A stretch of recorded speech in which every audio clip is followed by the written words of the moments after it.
It's podcast number 4. And Happy New Year to everybody who's listening. We have just entered 2024, which, if you're listening in the future, is now the past. Well, everybody who's listening is in the future. Okay, fabulous. Anyway, so moving on. This time we are with the wonderful, incredible, the insanely talented Maddie Morris. Yeah, we've seen Maddie several times now. We've always been impressed with her. Yeah, her vocals are astonishing. Her songwriting is absolutely beautiful. And she's one of the most joyful people I think I've ever met. Yeah. Yeah, really, it was a lovely chat. And yeah, here we go, straight to the podcast. She touches his sweet tender face, all alone and lonely, wishes she could just take his place down by the greenwood side, but herself just a kid, all alone and lonely, afraid the light she'd hear down by the greenwood side. Hello, Maddie. Hello, Maddie. Hello. Hi. Thank you so much for joining us on ShireFolk number 4 podcast. Very exciting. You have the first big ShireFolk for 2024, which we're over the moon about. Very, very excited. Yeah. I'm very, very excited as well. You've had an amazing few years. Yeah. We were just doing our little bit of research and it's just escalating. So, yeah, how was 2023 for you? I mean, there just seemed to be so many things you were doing.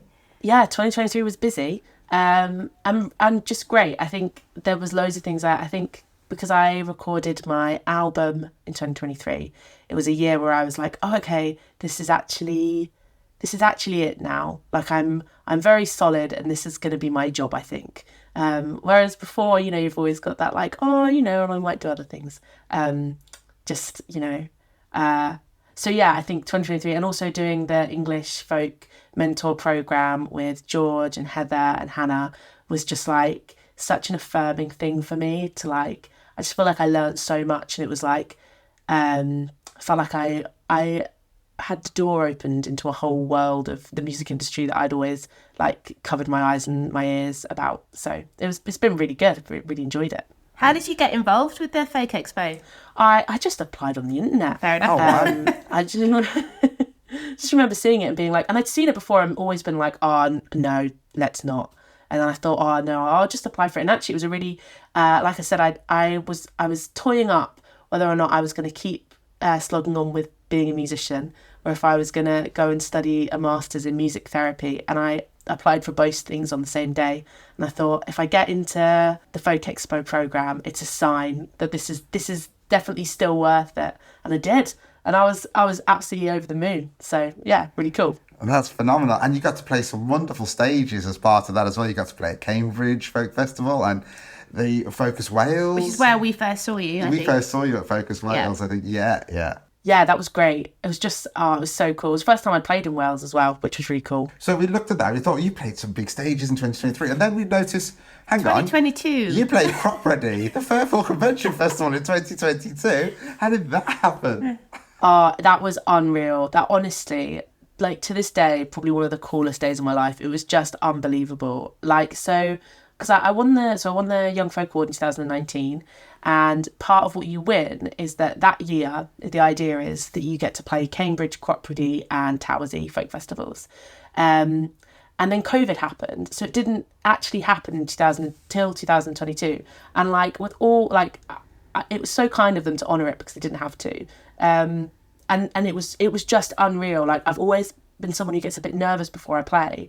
And it was almost weird because I didn't feel nervous because it almost felt like there were so many people that there was no one. Yeah. It was just like, it was so cool. It was honestly one of the, like, it was just amazing. Yeah, so much fun. Yeah.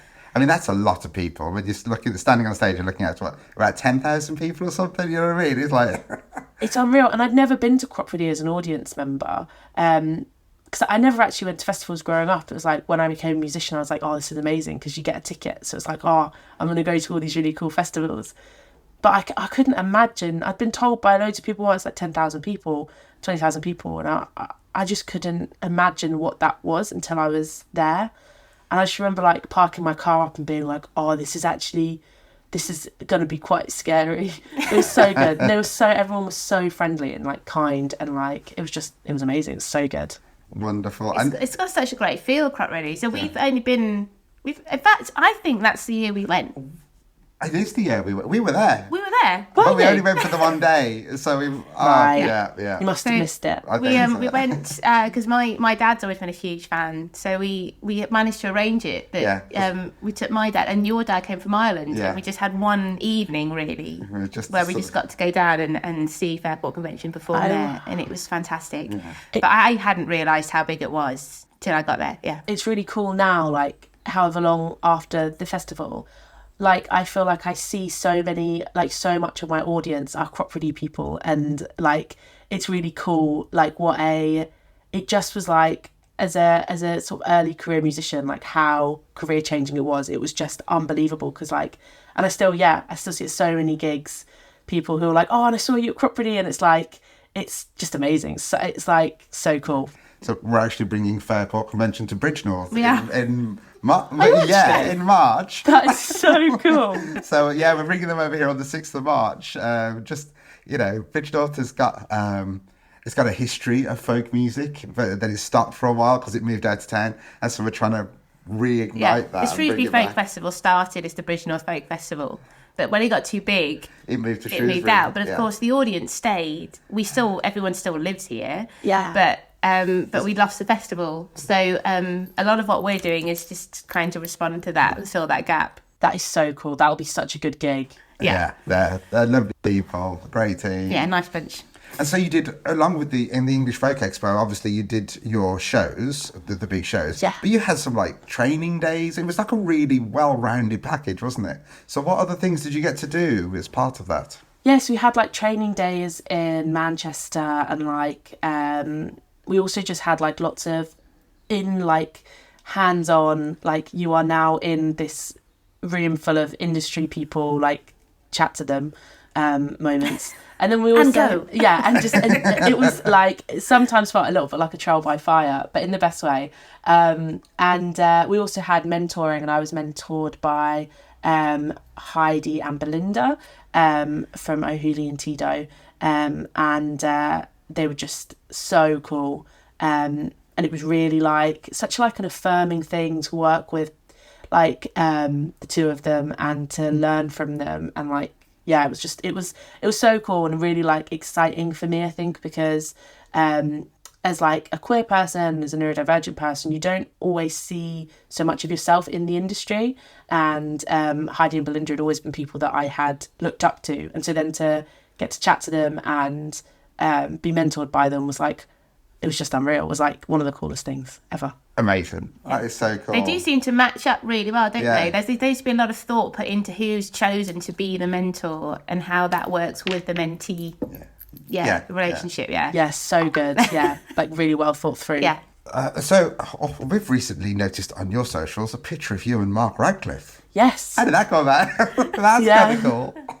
Yeah, I did a live session on the folk show. I can't remember when. It was in 2023.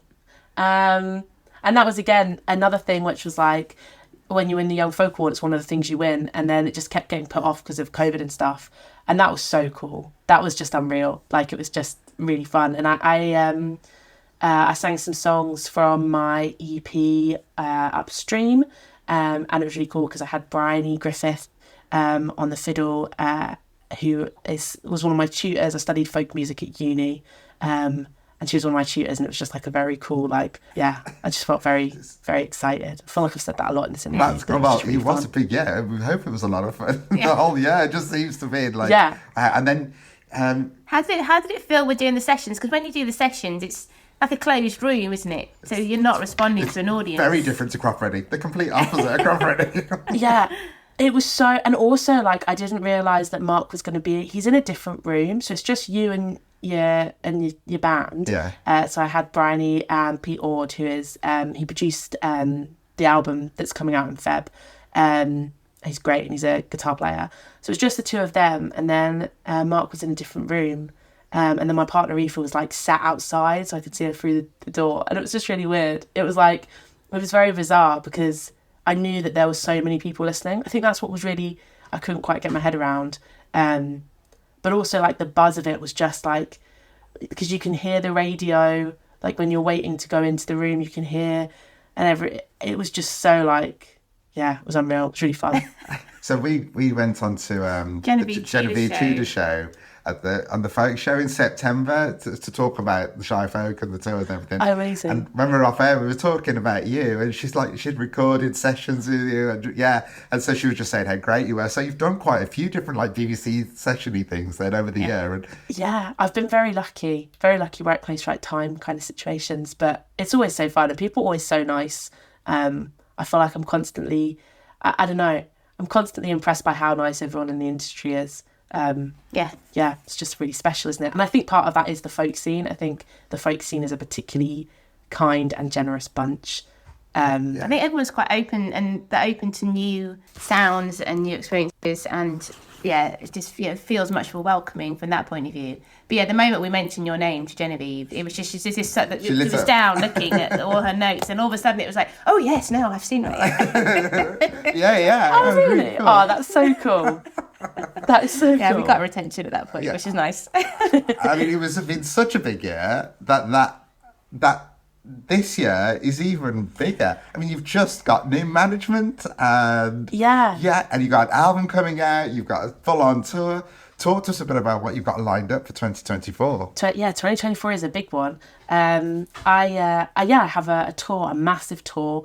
It's 21 dates at the moment, isn't it? It is 21 dates. Yeah. And you know, when you're booking something, so I just got a new booking agent who's wonderful, and I kind of when I was booking the tour, it's like, oh yeah, and I'll do this, and then you look and you're like, oh, this has become a very long list. I'm so excited. I don't think I'll like sleep probably for the 2 months, but I feel like I've been working up to it, you know.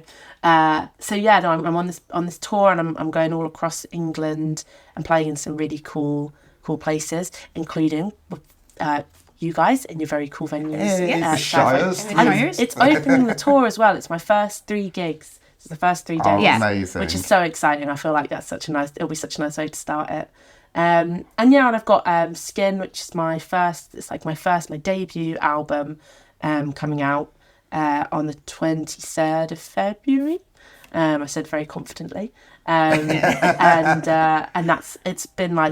it's been really fun to record that, and it's been a massive project that I feel like I've been working on for so long. It's just very exciting to finally get it out there. And you're going to new places that you haven't played before on this tour. Well, I mean, have you played much in the Shires? Because you're doing shows here in Hereford and in Ludlow and in Bridgnorth. Have you done many shows around this part of the world before? Not a lot. I think I've played in Hereford once at a conference.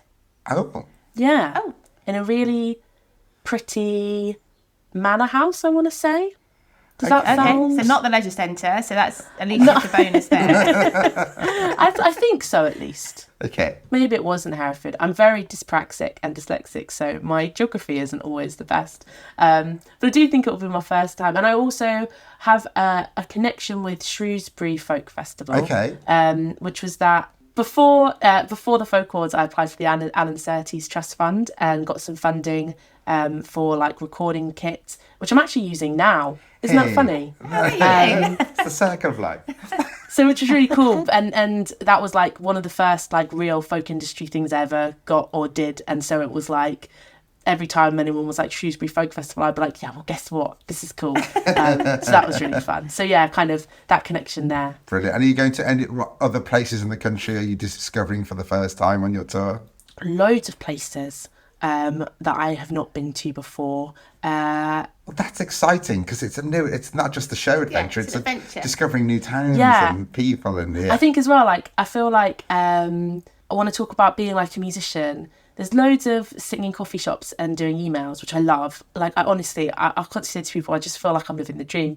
But just like driving around in my little car and like listening to music and then turning up and meeting nice people and then going the next day and driving around in my car, like, it is the coolest job in the world. I can't imagine doing anything that is more fun than that. So I'm so excited. I think it's going to be great. Anyways, and also you look like you're having a lot of fun on your photo shoot.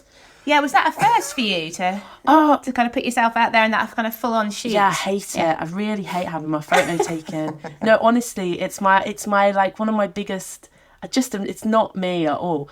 I can just about deal with having my photo taken when I'm playing an instrument, but like the whole thing of like dressing up, it feels very like feels very high school. But I worked with Casey Orr, who is this like wonderful human. And we went up. It was actually the album cover was a car park. It's just a car park in Leeds above the market, and we just did it in an afternoon. And it's really weird looking back at the photos now because like it's like, oh, that's really cool. The photos are fantastic. They are. They really just look nice. really relaxed, and she's caught you really well. Yeah, well, I wasn't relaxed at all. I was very stressed. We also bought pigeon food. We spent the whole day trying to get I have a real thing about like pigeons and rats because I live in the city. I just find them really fun. And we spent the whole day with like pigeon food trying to get the pigeons to come and sit with us. Which they didn't. But there is a nice picture of the pigeons along the wall, which was as close as they got to us. That's actually in the album sleeve notes. Maybe they were camera shy I too. think they were, yeah. Maybe. Yeah. Where's my royalties? If you want me on an album cover. Yeah, exactly. They're all very savvy. So, like, we need more than just pigeon feed. We need something a little bit more exactly. substantial. Urban pigeons are very on it now. Yeah. And did you ever make it to the guinea pig sanctuary? No, I didn't. The guinea pig sanctuary is still... In fact, yeah, I'm raging about it. So for context, the guinea pig sanctuary is a joke at that. Well, it's not a joke, actually. So I'm awful at getting people to sign up to my mailing list. So I started saying to my partner, Aoife, who does, like, she tours with me and she's great. I was like, please, can you remind me to ask people to sign up to my mailing list? She was going to take me to a guinea pig sanctuary if I got, I think it was 150 mailing list subscribers. Yeah. Anyway, the guinea pig sanctuary shut. Oh, no. Which I was gutted about. What happened to the guinea pigs? I don't know. Well, I don't think they're shut, but they're shut for, like, having people in. Right. So, which is probably best for the guinea pigs. Guinea pigs are quite shy. Right. Yeah. But my hope is, with this tour, I haven't actually hatched this plan yet to Aoife, but I'm working on it. Aoife, if you're listening to this. Yeah, exactly. By the way. We're going to be going across the whole country in the tour. Yeah. And there's going to be days off. Yeah. So there's got to be at least one guinea pig sanctuary in England that we pass through. There's got to be, for the guinea pigs. So it will happen. It will definitely happen. You want a tour We'll of do the some guinea pig sanctuaries of the UK. Yeah, maybe. Maybe, yeah, whilst I'm going to the venues, in between I'll go to all the guinea pig sanctuaries. There you go. Yeah. That would be the dream. Yeah, you could literally hop from one to the next. Yeah. Well, be a bunny sanctuary. There's no hopping. Yeah. So you're very active working across different charities within the LGBTQ plus kind of communities and areas. How did you get involved in that? Is that something where you worked with the charities originally, or did you just see kind of workshops happening and get involved? Yeah, so it kind of happened organically. I started off by sort of singing songs about queerness and stuff and talking to a lot of people and having like very much a sense that like not enough was happening, and feeling like this is great, and I'm glad that I'm able to sing songs and make people feel heard or feel seen, but it didn't feel like enough. And so I started working with an organisation in Leeds called Leeds LGBT Community Consortium, which is an organisation that specifically support older, isolated and vulnerable and disabled LGBT people. And started working with them and realising like how much need there was. Even in a city like Leeds, which is a very, very cool queer city, and there's loads of provision for LGBT people, there's still loads of isolation, particularly in older and disabled communities.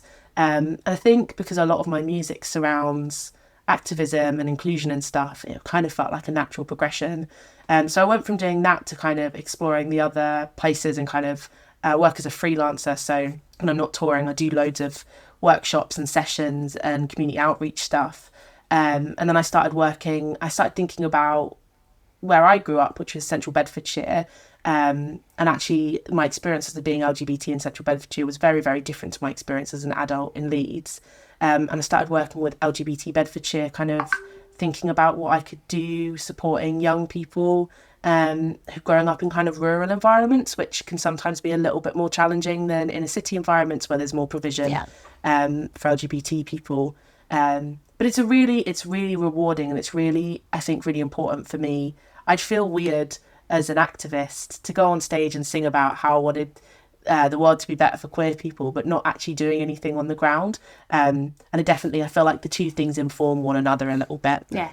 You have a very creative approach. I saw some of the things you were doing. You were saying with that charity in Leeds, with doing the Christmas cards for the older generation, and it just looked really fun, to be quite honest.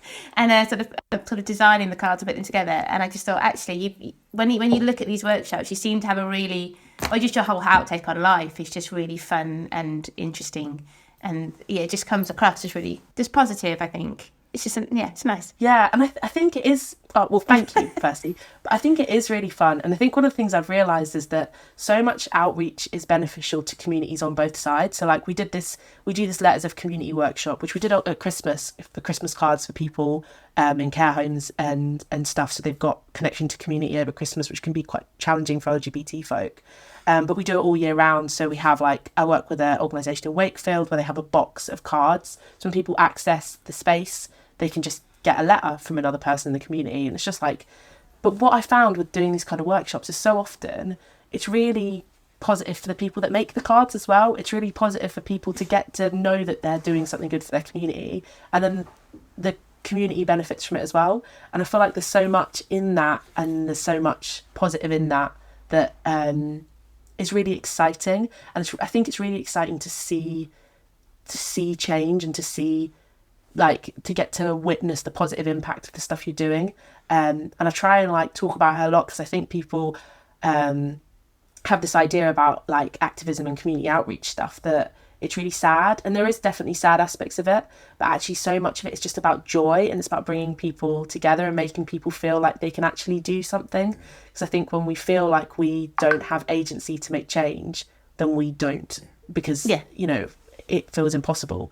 But there is that ability. And we've been looking at the LGBTQ plus History Month mission, which is just a wonderful three targeted, very beautifully written, calm our past, celebrate our present, and create our future.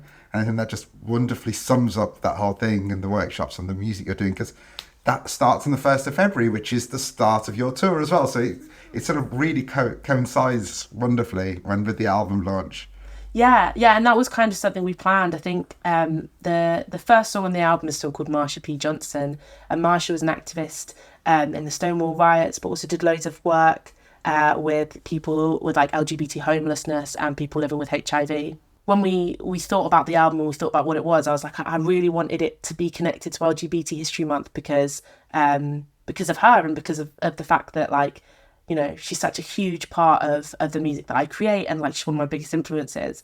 And I go to places all over and people don't know who she is, because unfortunately we don't get given LGBT history at school. It's something that we feel like we have to find for ourselves.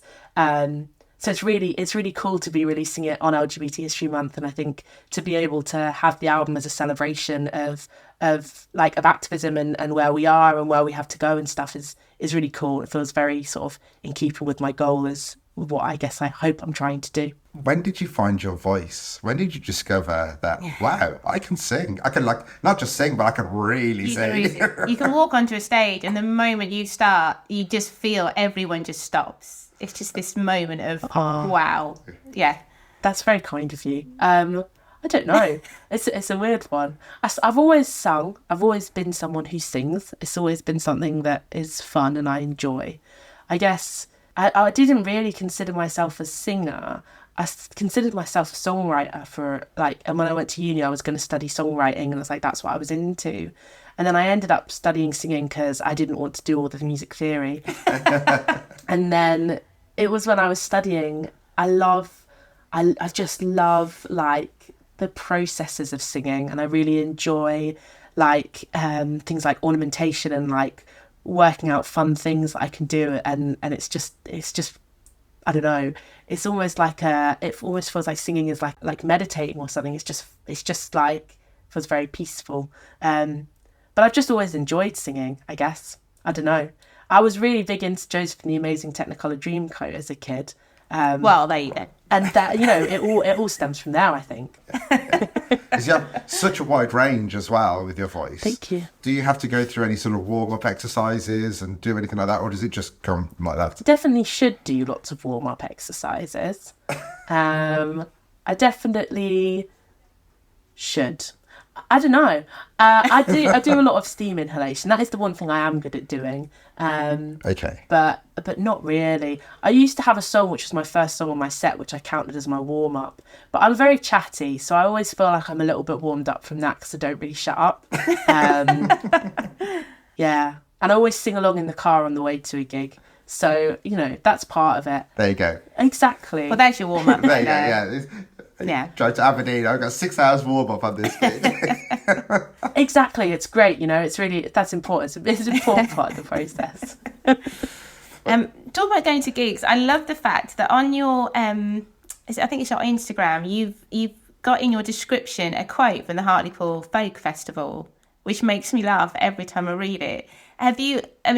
Is that something that they followed up with that afterwards, or are they aware that you use that? Yeah, they are. Hartlepool are great. Joni, who is like the heart of Hartlepool Folk Festival, is a very cool activist and human. And I can't remember how it came about, but I think I actually asked her. I was like, I'd really like you to write me a review, and she wrote that as a joke. And then I think wrote a nice one, and I was like, nah, that's got to be the one I've got to stick to. It's got to be. It's brilliant. There's just something about it. For the people who need to hear that. Yes. What's it say, Jen? It says, not suitable for folk festivals. Old white men don't fancy her. I mean, it's true, isn't it? I mean, like, it's just what's so great about it. Just really enjoy it. In fact, every time I go on my Instagram, because I feel like when I released the info about the album, I was like, I really should get rid of that, and I just can't. It's just stuck now. I think it's really brilliant. Hope that's my legacy. Yeah, I think it invites you in. It makes you want to listen to your music, I think. Just like, oh, okay. I think as well, like some of the content, some of the music I write is very heavy, and I really am aware of that. And I think I remember I did my first proper interview when I was maybe, I don't know, 20, and the person I spoke to being like, I'm really surprised how, like, I can't remember what he said, but like, I think he was like, how gleeful you are, or like how, I can't remember what he said. He was like, I wasn't expecting it to be this kind of interview. And I think I'm really big on doing like all these like doodles on my art, on my pictures, and like, I think it's really easy to think that, like, I can see how people could hear some of my music and be like, oh, this is all going to be really sad and really unhappy. But all of it comes from like such a place of joy and such a place of just like having a really good time. And I think I really like that quote because it's like, I promise I'm not taking myself that seriously. It is just for the good time. Well, we were speaking about it earlier on, wasn't it? Is that actually every time we've spoke or we've met, how sort of... It is joyful. Fruitful. You walk away we with feel a buzzed. huge smile. Yeah. It's all really really happy and buzz. And like last time we spoke on the phone, like it was like, wow, I just feel really elated about this. Let's go do something positive now. Oh, I'm glad to hear that. I do think it's such a thing though. Like I feel like all music, I think, does come from a place of joy somewhere, even if it's really dark stuff. And I think that's kind of like a fun thing, like about doing the music that I do, is that often it is really like sad, or it's tricky, or maybe sometimes quite controversial. I'm always doing it because I just really care, and I just really want things to be better. And I do think it's nice to not take myself too seriously, I guess. Yeah. And with that in mind, you mentioned about your doodles. I was going to say, the moment we met you came out with these little cards, and your logo of yourself is just brilliant. It just sticks straight away. I was opening up my book the other day and it fell out again. And it's, again, just one of those little logos where it's so memorable. Yeah. Just your face. Did you doodle that? No, I'm not going to lie. That was actually my partner, Aoife. In fact, one of the big secrets... one of my big secrets is that I'm not actually very good at art, and a lot of my doodles are I doodle them and then Aoife goes over them and makes them look nicer because she's got a much better brain for that than me. But you know what? I think it's such a funny thing. I feel like I used to have so much like awkwardness around the fact that I have a shaved head and I'm just a bit odd, and It's so much fun. Just like, I think as well, I find like, so I've got these business cards that have this little stupid drawing of me, and it's like just a circle, isn't it, with like 2 circles for my glasses, and then a smile, which is just, and your ears, and my ears, which is just, I mean, that's what I look like. But I find so much of like the reason we made it was like, I find like all networking and stuff really uncomfortable, and I felt like that was such an easy way of being like, let's have a conversation. And like every time I give them out, I'm like, now you remember who I am. Like, it's just such a fun way of just breaking the tension a little bit, because I feel like there's really formal conversations, I just don't know how to do them. So the album cover for Skin, the album that's about to come out, is just like my glasses and the top of my head. I think it's really fun to reclaim the bits of yourself that you maybe once felt a bit weird about. Yeah. And that's been really fun. And I love it. It's really fun. When we do so much fun stuff with marketing, where like when we did the at Expo, there were these, we had to like have these stalls at like it was like a market, but you had to sell yourself, and we like drew my glasses on a bunch of tangerines and gave them out. It was just great, just so much fun. And also on flying saucers, we drew glasses and a smile on those as well, in edible ink, obviously. Nice. It wasn't just a Sharpie. Yeah, you weren't going out poisoning anybody. That's where I would have gone very wrong. You would have gone very wrong, yeah. How did you get remembered? Well, you accidentally poisoned everybody. But they were smiling when it happened, so it's okay. Yeah. Shall we get a selfie with you on the screen so we can put on socials? I'm excited. This is definitely a first for me. I've never taken a selfie on No, Zoom neither before. I. I just thought Excited. about it this morning. I was like, how can I put this on socials? Later, I was like, oh, we should do a selfie, because I put up the selfie we took at the Cambridge. I put that up the other day, and I thought we could recreate that. That's a great idea. Okay, we're gonna do. I love that. That's so like 2020, isn't it? Oh yeah. Well, we always had a thing That's that obviously we're a little bit older, so it's before digital, a little bit older, so before the digital cameras and everything else. So whenever we went anywhere on holiday, we would always do the picture, and our favourite photos were where it was terrible, a bit of something. You know, when you take a photo and you've got the Eiffel Tower Yeah. background, Just the but all eye. you've got is that, and Yeah, and brilliant. they're always our best holiday photos. So when it became a thing with digital. with like on the phones and stuff, we just automatically just keep doing it. But at least now you can see how bad. Purposely just have an eye in the shot. So we never actually have anything. There's lots of pictures where it's just that, or you know. I really love that, and it's intentional as well. Yeah, like, that's it. That's brilliant. Yeah, that's brilliant. People go, oh, that was terrible. Should we take it again? It's like, no, that was perfect. That's what I was aiming That's for. what we're going for. I love that so much. Just imagine we can look at that picture and go, yeah, that's a really iconic background or something really we important missed it happening, and all. we missed it. We just got this. So, I love that. I think Yeah. that's brilliant. it's way more fun, I think. I think so, yeah. Thanks, Maddie. Bye. But what is a bird without a song? And what is a woman without her tongue?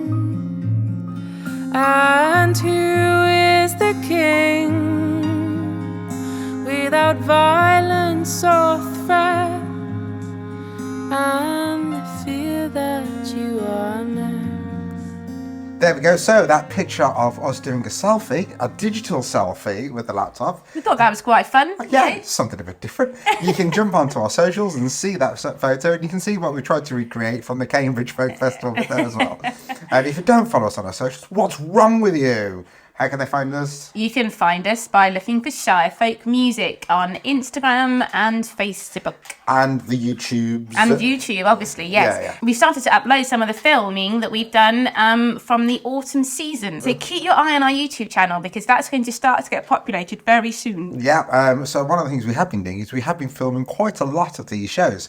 And we're sort of selecting a song here and there from each of the artists, editing it up and throwing it out there so you can enjoy forevermore. more. You can reminisce on that amazing evening that you had watching. And for those who weren't there, you can go, look at the night I missed. I should buy tickets immediately to the next ShireFolk event. Never miss another again. And you can sign up to our mailing list if you haven't done that already, and then you really won't miss any of our announcements. Yes, that's very true. Massive thank you to all of our sponsors.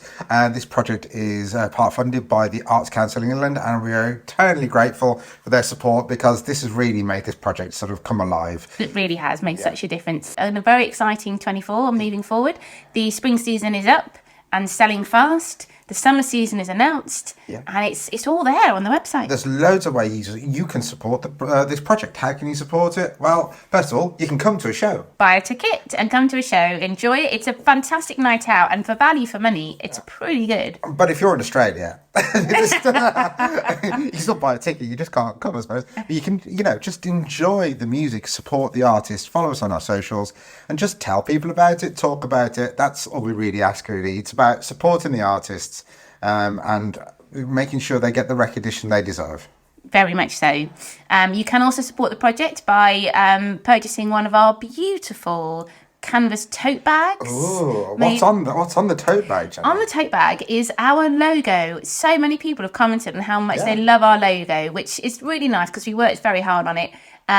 And you can now own your very own ShireFolk logo on a sustainably sourced canvas tote bag. Which is pretty awesome. You can get those via our website. If you click on the ticket shop /merchandise, we have one thing on merchandise, which is the tote bag. The tote bags. So you can buy those. And we're just really looking forward to seeing as many of you as possible at the upcoming shows. And for the one person who has made it this far, congratulations. You are the super fan who's listened all the way to the podcast. What's the winner get? You get a thank you. I get a big thank you. That's as big as the prize we can offer right now. Right. Next time we are chatting with Heather Ferrier. Have a great month and we'll catch you next time. Brilliant. Thank you.